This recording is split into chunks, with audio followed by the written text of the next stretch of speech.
for some developed countries, the United Nations is vitally important.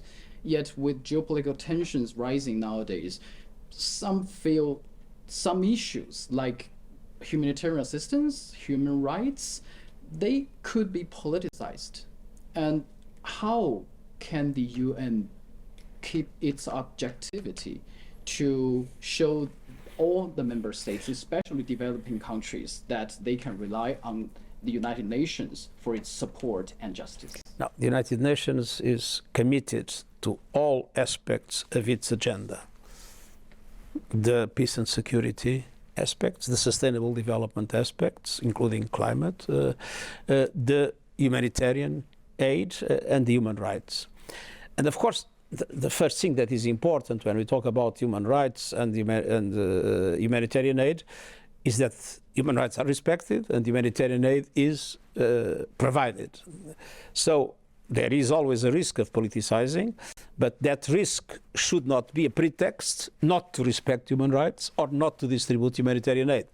And so my appeal is for the international community to be able, without other objectives, but the real value of these things, to invest in humanitarian aid and to invest in human rights. And another issue I think the UN faces nowadays is, many people think that the UN now is faced a crisis of confidence, that it cannot play some key role in many critical issues. What's your response? I think there is a crisis of confidence, but that is a more generalized crisis of confidence and trust in the societies in general and in the international community. But when people talk about it, they are mainly thinking about the Security Council, where the geopolitical divides do not allow to have a common position in relation to some of the most complex crises that we face at the present moment. But if you look at the UN as a whole, I mean, half of the humanitarian assistance, international humanitarian assistance in the world is distributed through the UN. I mean, without the World Food Programme, can you imagine what would happen in the world? I mean, the role of UNICEF or the International Agency for Migration or the Refugee Agency that I was myself in charge of. I mean, I remember the millions of people we have helped in the most desperate situations.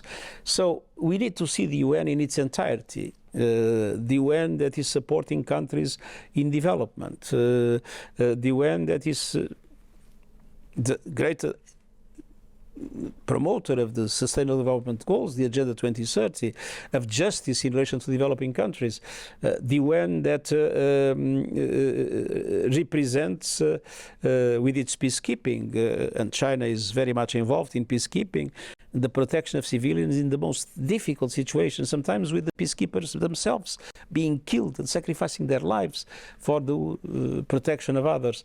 So I think that if one looks at the confidence indicators there are, all these surveys that are made, I feel that the UN is still respected by the majority of the people in the world.